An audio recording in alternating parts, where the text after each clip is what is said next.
Beleza, agora sim, tá gravando. A gente está começando aqui poluição e impactos ambientais, tá? Só para você se situar aí, é a página 545 do livro 2. Beleza, Obrigado, professor. valeu.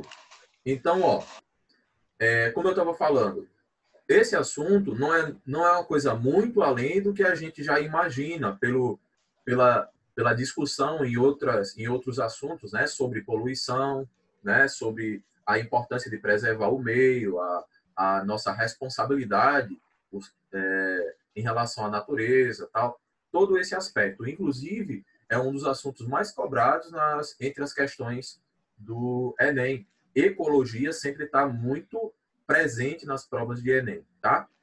Direto ou indiretamente, 80% das questões estão relacionadas com ecologia. E poluição e impactos ambientais estão ali permeando muitas das questões ali de ecologia. Por quê? Porque é um assunto transversal, tá? Você consegue abordar o assunto poluição em português, em matemática, em física, sociologia, química, biologia, enfim, é um assunto que ele permeia muitas áreas, inglês, espanhol, você consegue falar sobre poluição, tá? E você mais ou menos subentende que existe uma responsabilidade do ser humano sobre o meio, né? Nós fazemos parte do meio, então nós, quando nos preocupamos com o meio, nos preocupamos com a nossa própria existência. Então isso é um assunto que, até no aspecto filosófico, se você prestar atenção, você consegue ter uma discussão muito profunda sobre o saber ambiental, sobre a filosofia ambiental, tá? A relação sociedade e natureza, ela é muito presente em todas as áreas da ciência, principalmente nas ciências naturais, nas ciências da natureza. Você pega as ciências geográficas, geológicas, né? As geociências e biologia, química e física. Principalmente nessas áreas aí, mas pode abordar muitas outras, até tema de redação. Enfim, então é um assunto presente, tá? Mas é um assunto que às vezes é escanteado, porque às vezes você subentende que já sabe e você não se dá conta de que precisa compreender mais, tem mais tem mais assunto tem mais assunto do que parece, ok? O tema ele é um tema geral, mas ele gera uma discussão que é ampla. Então vamos lá, beleza? Poluição e impactos ambientais. O assunto ele começa aqui trazendo um texto sobre economia circular. Eu não sei se vocês lembram de já ter ouvido falar, não sei se de repente até comigo mesmo, sobre os 3 R's, né? Reduzir, reutilizar e reciclar. Tem gente que vai colocar até 5 R's, vai colocar reaproveitar, repensar também. Enfim, esse sistema, essa prática econômica que inclui esses R's, é uma prática interessante, que você pensa em não gastar demais, comprar só o necessário, pensar nas próximas gerações, né? Pensar no que a gente chama de sustentabilidade, que é utilizar o recurso no presente e pensando nas gerações do futuro. Isso é sustentabilidade. Então, todo esse contexto ele aponta para uma economia inovadora, uma economia que pensa no recurso, não simplesmente como um produto que vai ser consumido e vai ser reposto naturalmente pela natureza. Não. O recurso natural é um recurso que precisa ser repensado, precisa ser administrado de uma forma que as próximas gerações possam utilizar aquele recurso também. A gente entende dessa forma. Então, existe esse lado da economia dos 3 R's aí, ou 5 R's, né? Pensando em reutilizar, repensar, reciclar e tal. Mas existe também uma economia chamada de economia circular, que é mais ou menos a mesma pegada aqui dos 3 R's, só que pensando no ciclo, pensando que tudo que a gente está produzindo e gastando, né? Produzindo inclusive o que sobra, o material que sobra, né? Aquele que a gente não vai utilizar mais, ele vai voltar para a gente de alguma forma. A gente não pode ignorar esse material que é descartado por nós, que é o que a gente chama de que a gente fala assim, eu vou jogar fora isso daqui. jogar fora. O fora não existe. Então, ele vai estar presente ali conosco ainda. Então, a gente tem que pensar nesse tipo de descarte, porque o produto que a gente consome, ele volta para a gente, ok? Aquela latinha de refrigerante, ela vai voltar para a gente, aquele plástico que a gente consumiu, ele volta para a gente, aquele combustível que a gente consumiu, lançou para a atmosfera, ele volta para a gente e a gente consome isso de novo, querendo ou não. Então, a gente precisa administrar esse material. Esse tipo de consumo a gente precisa administrar. Será que é interessante a gente ter gás carbônico na atmosfera, que é oriundo desse combustível fóssil que a gente queimou? Será que é interessante a gente ter microplástico no oceano, que a gente vai consumir de novo através dos peixes que a gente vai pescar? Será que é interessante? Será que é interessante a gente ter dejetos químicos lá na água que a gente vai consumir, né? Então, a gente tem que pensar numa economia sabendo que todo esse recurso que a gente consome, ele vai girar, ok? E vai chegar na gente de novo. Então, a gente precisa entender que tipo de economia a gente está pensando aí para o futuro. Essa economia circular é essa economia que pensa nesse futuro. Pensa no presente e pensa no futuro. Outra coisa é o seguinte, dentro dessa economia que a gente tem hoje, nós temos o que a gente chama de economia a partir da obsolescência planejada. O que é essa obsolescência planejada? É uma economia voltada a um produto que vai ser consumido rápido, deteriora-se rápido ou ele perde sua utilidade rapidamente. Como assim? Vocês lembram que, apesar de vocês serem adolescentes, mas vocês lembram que existiam, e ainda existem hoje, alguns celulares que duravam muito tempo. Você pensa no Lanterninha, né? O Lanterninha da Nokia, que era um celular muito resistente, você deixava cair no chão, não quebrava, caía dentro de sanitário, ainda funcionava, pegava um sinal melhor do que os smartphones que a gente tem hoje, um celular barato, enfim, plástico bom, o material bom, enfim. Era um celular bom. Quando a gente compara com os celulares de hoje, dá até pena dos celulares de hoje, quando você compara. Em alguns aspectos, obviamente. O Lanterninha ele não tinha acesso à internet, enfim, são tecnologias diferentes. Mas em relação à utilidade como celular, o celular, o Lanterninha, o Nokia, a Lanterninha, dava de capotada em qualquer celular que a gente tem hoje. Por quê? Porque era resistente e durava muito tempo. É tanto que tem celulares Lanterninha que tem mais de 10 anos e o celular está funcionando aí de boa, faz ligação, tudo tranquilo. Por quê? Porque era uma economia diferente. Era uma economia que pensava que vamos produzir um produto bom, porque esse produto bom ele vai vender mais. E ele vai durar mais, o cliente vai ficar fidelizado com a gente. Então, se pensava dessa forma. Beleza. Só que o cliente ficava fidelizado e não comprava outro celular, porque aquele celular estava durando muito tempo. Então, pronto, Maite, é mais ou menos esse o problema. Hoje você compra um celular, você compra aí um celular que é infinitamente mais caro. Você compra um celular de R$ 2.000, enquanto o Lanterninha custava 50. É óbvio que são tempos diferentes, mas o celular, mesmo com você aplicando a inflação e tudo mais, é um celular que vive. Sim, ainda tinha isso que o Maite está falando. O celular, o Lanterninha, você carregava, conseguia passar 5 dias o celular carregado, 6 dias. Se você usasse direto. Se você usasse muito pouco, você passava 20 dias lá com o celular lá e o celular funcionando. Então, era uma mágica que você tinha nos celulares. A bateria, inclusive, durava muito tempo. Hoje, o celular dura no máximo um dia. Como o Maite está falando aí, você tem situações que você utiliza ele praticamente na tomada o tempo todo, porque descarrega com facilidade. Se quebrar esse celular de R$ 2.000, se quebrar uma tela, é 800, R$ 900 para você trocar uma tela IPS. Não pega o sinal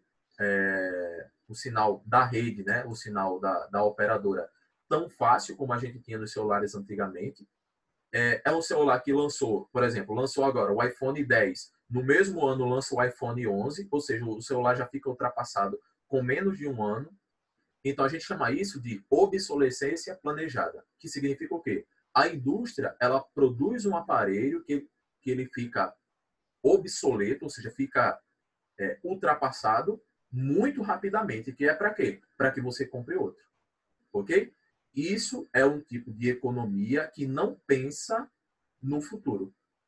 Tá? Pensa no futuro, mas é um futuro imediatista. Pensa assim, vamos lançar esse porque o ano que vem o cara tem que comprar outro. Aí no outro ano, vamos lançar esse porque ele precisa comprar outro o ano que vem. E assim por diante.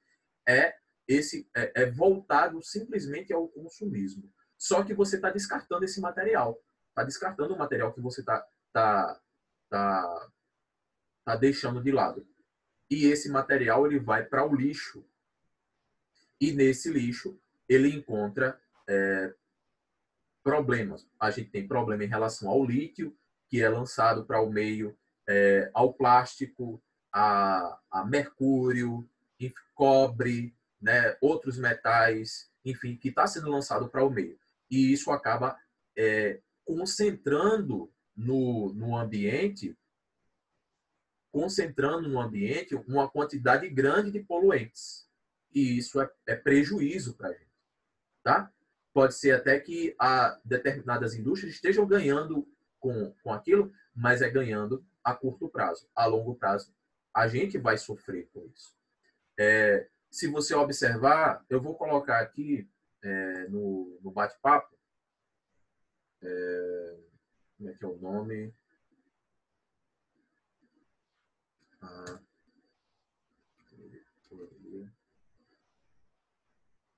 A história das coisas, eu acho.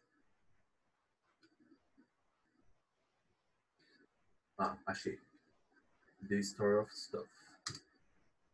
A história das coisas. Copiar endereço de link. Eu vou colocar aqui no bate-papo um link, tá? Que é de um pequeno documentário, ele tem 20 minutos. Eu não vou passar aqui porque a gente não tem tempo para isso. Mas eu coloquei aqui no chat, ó. É um documentário chamado A História das Coisas, Story of Stuff. Esse documentário ele fala justamente sobre isso, daquilo que a gente produz para ser consumido rápido e ele perder sua serventia rapidamente para você comprar de novo, e comprar de novo, e comprar de novo. Que ele vai de encontro com essa economia circular que a gente está vendo aqui no livro, aqui na aula de hoje. Enfim, a gente poderia ficar falando aqui aulas e aulas sobre esse tema. Tá? É uma temática bastante profunda, como eu falei. Inclui até aspectos filosóficos, sociais, enfim, biológicos, químicos. É muito profundo o assunto. Mas a gente está falando aqui por cima, tá? É um assunto que ele tem muito conteúdo, tá? Tem muito conteúdo. Vamos aqui para a gente responder a atividade, senão a gente não vai muito adiante. A questão 1 diz assim, ó, o texto aborda um conceito de um modelo ainda novo de sustentabilidade. Lembrando que toda vez que falar de sustentabilidade, está falando de quê? De você utilizar recursos no presente para garantir que a geração futura ela use daqueles recursos também, tá? É quando eu estou, por exemplo, eu vou construir uma casa, tá? Digamos que eu moro perto de uma floresta, eu vou construir uma casa e eu preciso de uma madeira para eu construir a casa. Eu corto 2, 3 árvores, mas eu planto 2, 3 árvores, ou eu planto 4, 5, né? Sabendo que algumas vão morrer rapidamente. Então eu planto. Então, se todo mundo fosse repondo o recurso que está sendo extraído, de repente a gente não teria tanta escassez como a gente tem nos dias de hoje. Inclusive, há tanta escassez que os países desenvolvidos eles vão buscar nos países subdesenvolvidos o recurso. Por isso que a Amazônia ela é tão visada pelos países desenvolvidos, né? Qualquer coisinha que tem na Amazônia aí já chega Estados Unidos, França, Alemanha, querendo se intrometer como se pertencesse ao fizesse parte do território desses países, né? É por conta dos recursos que já acabaram nesses países, ok? A gente não tem tantas florestas como a gente tem aqui no Brasil, nesses países. A gente não tem água em outros países como a gente tem aqui. Um terço de toda a água do mundo, um terço de toda a água do mundo, água doce do mundo, que está disponível para ser usada, está no nosso país. Então, é um recurso muito grande, ok? Nós ainda vamos ver mais para frente, a gente está tendo aqui uma crise sanitária, mas a gente ainda vai ver ainda problemas maiores em relação à água mais para frente, eu acredito. A gente ainda tem muita coisa para ver. Ninguém imaginaria que a gente tivesse tão cedo assim, né? A gente tivesse uma pandemia assim, nessa escala no mundo, né? Ninguém estava preparado para isso. Então, eu acredito que a gente ainda vai ver mais coisas, né, nessa nossa vida. Mas, enfim, está dizendo aqui, ó, o texto aborda um conceito de modelo ainda novo de sustentabilidade, que países mais desenvolvidos estão implantando. Eles estão implantando porque é o jeito. Se não implantar, eles não vão ter recurso. A ideia principal desse novo modelo é o reaproveitamento daquilo que consumimos. Aí diz assim, dê um exemplo de como você pode pensar nesse modelo de reaproveitamento dentro da sua casa, escola, bairro ou cidade. Pessoal, eu não vou responder essa questão porque é uma questão pessoal, mas está dentro de como você vai utilizar o recurso dentro da sua casa, né? De modo que você possa repensar aquilo que você faz no seu ambiente. Imagina só, digamos que você precisa comprar um determinado aparelho. A partir disso que foi exposto, você vai comprar um aparelho que dure mais ou dure menos.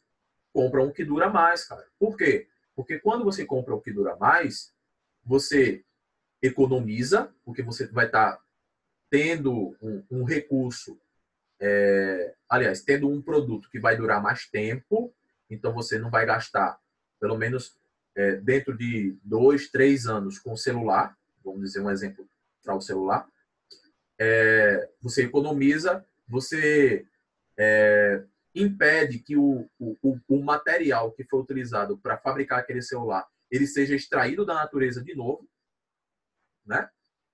Pelo menos nesses 2, 3 anos em relação a você. E você não vai estar mandando material para o lixo rapidamente, né? Aí você vai dizer, professor, mas o celular, se eu comprar outro, eu não vou jogar o meu no lixo, eu vou vender para outra pessoa, certo? Mas quando você vende para outra pessoa, essa pessoa vende para outra, e outra pessoa vende para outra. Enfim, cada um vende o seu numa escadinha e o último joga no lixo, tá? Então, indiretamente, você está lançando um aparelho no lixo, ok? Pode ser que não seja aquele seu, mas vai ser outro, tá? Em reflexo, aquilo que você está fazendo. Você comprou um e está mandando o outro para outra pessoa, ok? Então, um vai acabar indo para o lixo. Então, tem todo esse modo de repensar. Evitar-se o consumismo, tá? Já é um grande passo para que a gente possa repensar a nossa forma de lidar com o meio ambiente.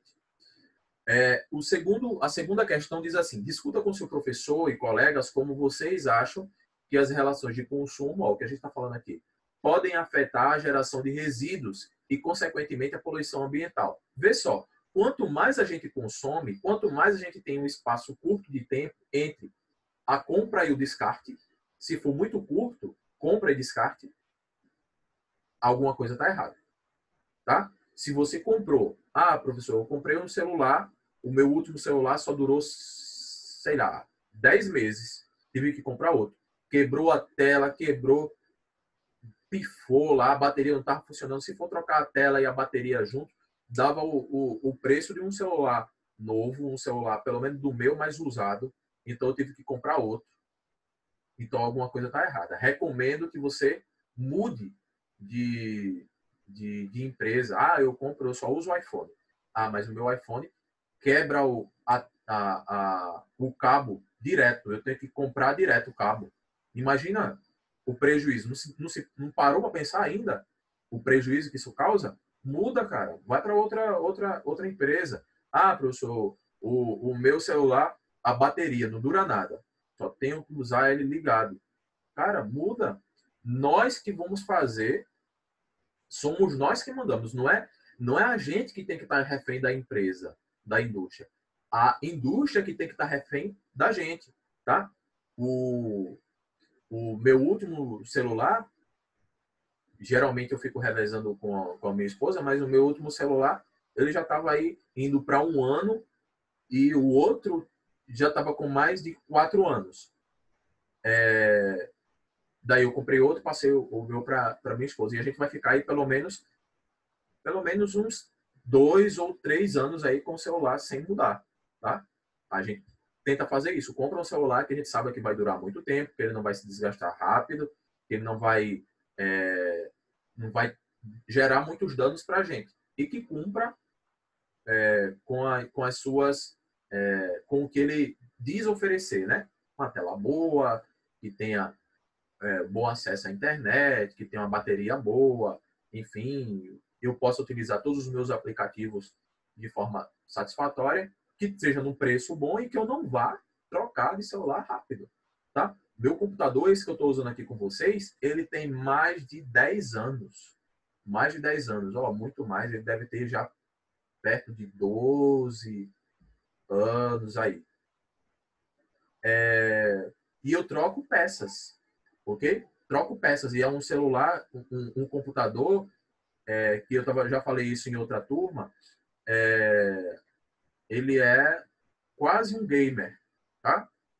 Um computador aí de 12 GB de RAM, um computador que eu comprei ele mais simples, ele não é de uma marca conhecida, é um Kibex, mas eu fui lá montando. Aí de vez em quando eu troco uma peça, troco outra e tal. E é um computador que ele está durando aí já esse tempo todo. E eu tenho o notebook. Esse computador que eu estou usando para dar aula para vocês é um computador de mesa, é um desktop. Mas o outro, o notebook, também é um computador que vai durar muito tempo, tá? Porque ele é todo maciço, ele é todo sólido, ele é rígido. O notebook, eu pensei em comprar um dessa forma, todo em alumínio, que eu acho que eu já dei aula para vocês utilizando ele. É um Mac, mas ele é todo em alumínio. Então, quando eu coloco na bolsa, eu posso ir para todo lugar com ele que não vai dar problema nenhum. Eu comprei usado, bem barato já, mas sabendo que era um computador que não ia me dar dor de cabeça por um bom tempo. E eu já estou com ele há mais de 1 ano já. Então, enquanto eu estou dando aula para vocês aqui utilizando o computador de mesa, a minha filha está assistindo aula virtual também, utilizando o notebook. Então, basicamente, a gente tem que pensar nisso, pensar em comprar um produto. Se você que está pagando, você compra um produto que vai lhe atender por muito tempo, ok? Você não precisa ficar refém das empresas, não. É o contrário que deve ser. Então, eu recomendo que vocês saiam mudando de aparelho aí para comprar um aparelho que dure muito tempo. Isso é bom para você, isso é bom para o ambiente, tá? Bora adiante aqui, ó. Então, nós temos alterações que vão acontecendo no meio justamente por conta dessa interferência que a gente causa no meio. Existem, é claro, interferências naturais, né? Enfim, mas boa parte do que a gente vê no meio ambiente, do que a gente enxerga no meio ambiente é de natureza, a gente fala que é natureza antropogênica. Somos nós que causamos os problemas ao meio ambiente, tá? É o que a gente está vendo nessa imagem aqui, por exemplo, poluição atmosférica, ok? Poluição, não precisa a gente definir, todo mundo sabe, né? Poluição é quando você tem algum tipo de agente interferindo na qualidade ambiental, tá? Aí pode ser poluição atmosférica, poluição da água, poluição do solo, poluição sonora, né? Poluição visual, né? Enfim, a poluição atmosférica ela está correspondente aos tipos de substâncias que eu posso encontrar no ar, posso encontrar na atmosfera, que vão causar algum tipo de dano à natureza, né? Inclusive causar danos a nós. Quando a gente fala assim, meio ambiente, não é uma coisa que está aqui e eu estou aqui em outro plano. Não. Nós estamos no meio ambiente, nós fazemos parte do meio ambiente. Fazemos parte do meio ambiente. O que mais interfere na poluição atmosférica são os derivados de carbono. Ok? Então você tem, a gente chama de gás carbônico, monóxido de carbono, né? O gás carbônico é o dióxido de carbono. Aí você tem o monóxido de carbono, tem o gás metano, que ele é um poluente maior, mais danoso ainda do que o próprio dióxido de carbono, ok? Que são aí gases que vão causar problemas para o nosso organismo, por exemplo, tá? Nós temos na atmosfera uma quantidade muito grande de material particulado, ou seja,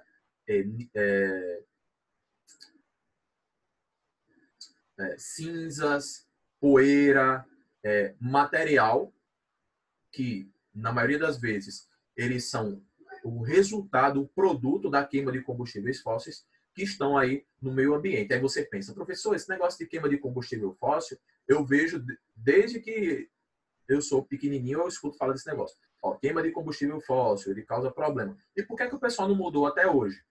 Né? Não mudou até hoje porque o que rege o planeta é o dinheiro, é a economia de algumas pessoas, né? Mais ou menos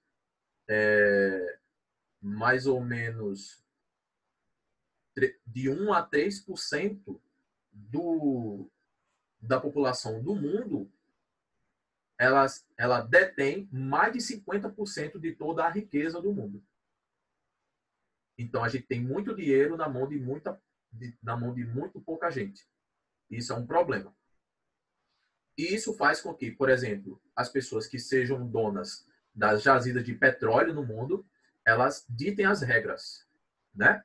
Então, eu vou ter, ainda até hoje, o combustível fóssil sendo utilizado. Quando é que vai diminuir o consumo de combustível fóssil? Quando acabar. Quando acabar petróleo, quando acabar as jazidas de petróleo, a gente vai ter aí, pelo menos o próximo século, esse século que a gente está vivendo agora, aliás, né? Uma conversão gradual, uma substituição de petróleo por outros combustíveis. O problema é que o pessoal está tentando arrumar um combustível que ainda deixa a gente preso. Tá? Diga assim, não, esse combustível só quem tem sou eu. Mas existem já muitas outras propostas de combustíveis que não vai deixar a gente preso. Por exemplo, combustível que é movido a água suja. Combustível que aliás, carro que é movido a água suja, a água lá da máquina de lavar. Tá? Água comum. Você pega a água, coloca lá, ela vai queimar as ligações, vai usar as ligações de hidrogênio, que a gente fala que é o carro movido a hidrogênio, na verdade é movido, o combustível que você coloca lá é água. Queima o hidrogênio e através das pontes de hidrogênio nós temos energia. E a gente consegue andar aí com meio litro d'água, a gente consegue andar, aliás, 1 litro d'água a gente consegue andar 500 quilômetros. Dá para eu ir daqui para João Pessoa e voltar 2 vezes, né, tranquilamente. Então é um tipo de combustível que a gente já tem hoje liberado para ser produzido, mas ele ainda termina sendo caro e existe muita pressão para que a gente não tenha essa substituição de combustíveis, tá? Pressão de quem tem dinheiro em relação a gente. Então tem todo um complô para que a gente fique sempre preso, pessoal. É importante que a gente desprenda, primeiro o quê? A mente de tudo isso que termina colocando uma corrente, uma tornozeleira aí na gente para que a gente fique refém de tudo isso, tá? Então nós temos os óxidos de nitrogênio, tá? Que promovem, inclusive, a chuva ácida, né? Tudo que tiver NO, tá? São os óxidos de nitrogênio. Por exemplo, o HNO3, né, que são os nitratos, eles acabam trazendo prejuízos, eles são poluentes que estão na atmosfera, e quando chove, a água ela termina carregando parte desses nitratos e gerando uma acidez acima do normal na água da chuva, e ela acaba corroendo materiais, estátuas, enfim.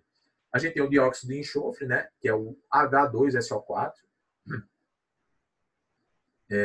Aliás, o SO2, e a gente tem o H2SO4, o SO3, que vão ali também causando prejuízo aí na forma de chuva ácida.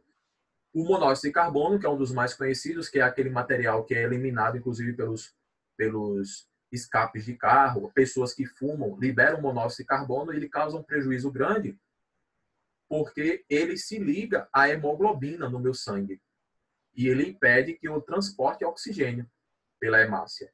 Então, eu vou ter insuficiência respiratória. Tá? Isso é um problema. E nós vamos ter grandes problemas causados por esse acúmulo de carbono na atmosfera que promove o que a gente chama de aquecimento global. Pessoal, efeito estufa é um acontecimento, é um fenômeno bom para a gente. O efeito estufa é a manutenção da temperatura média do planeta graças à atmosfera. A atmosfera ela mantém a temperatura média do planeta. Beleza. Por quê? Porque o gás é um bom condutor, o ar é um bom condutor de calor e ele mantém a temperatura média. Esse calor ele se dissipa por todo o planeta. Ok, então isso é bom. Isso mantém a vida, permite que haja vida no planeta. Agora, o aquecimento global é o aumento dessa temperatura média, causado principalmente, entre outras coisas, causado pela intensa eliminação de gases derivados do carbono. É o que a gente chama de aquecimento global. Tem gente que acredita o contrário. Acredita que não é o gás derivado de carbono que vai causar problemas globais. Porque a maior parte do planeta ela é coberta por água. 70%, 75% do planeta é coberto por água. Então sobra aí uns 30%, 25% de terra. Dessa terra, só aí uns 10% é que são ocupadas aí por... Enfim, a maior parte dessa terra é o quê? É deserto, é floresta, é áreas inabitadas. Ok? Habitada a gente só tem uns 10%. E desses 10%, grandes cidades mesmo só estão aí em 3% da superfície do mundo. Grandes cidades, tipo São Paulo, Tóquio, Nova York. É um percentual muito baixo da cobertura do planeta inteiro. Aí, alguns pesquisadores vão dizer que a temperatura do planeta está aumentando porque está aumentando mesmo. O planeta ele oscila um período de temperaturas mais baixas, outro período de temperatura mais alta. A gente está passando por um período de ascensão de temperatura. Ok? Então, a temperatura tende a aumentar, independentemente da liberação de gases derivados de carbono. Tem essa área de entendimento. Inclusive, tem um professor da USP, um professor chamado Ricardo, tá? Depois vocês pesquisam. Ricardo, aquecimento global, entrevista no Jô, tá? Ele já deu entrevista no Jô Soares, que ele fala sobre isso. É interessante, tá? Ele é um professor pós-doutor, professor de climatologia, ele teve grandes pesquisas aí desenvolvidas nas calotas polares, tá? E ele traz essa informação, ele fala assim, ó, pessoal, o aquecimento global, ele está acontecendo porque tem que acontecer, mas não é influência humana. Nós influenciamos localmente. Tipo, São Paulo, ele emite poluentes e a temperatura aumenta um pouco localmente. Beleza? Mas não influencia no clima no mundo. Tá? O clima no mundo, depender de São Paulo é um grão em relação ao mundo inteiro, ao planeta inteiro. Ok? Nova York é muito pequena comparado com o mundo inteiro. Então, ele fala que a gente tem esse aquecimento global independentemente da ação humana. tá? Então depois vocês dão uma olhada também. É interessante a gente saber os dois lados da moeda, tá? Então, as mudanças globais, elas, de uma forma geral, há o entendimento de que nós interferimos. Pouco ou muito, nós interferimos na temperatura do planeta, né? Você vai pegar nos livros, a maioria dos livros vão trazer isso daí. Essa ideia que eu estou trazendo aqui do Ricardo, do professor Ricardo, ela é uma ideia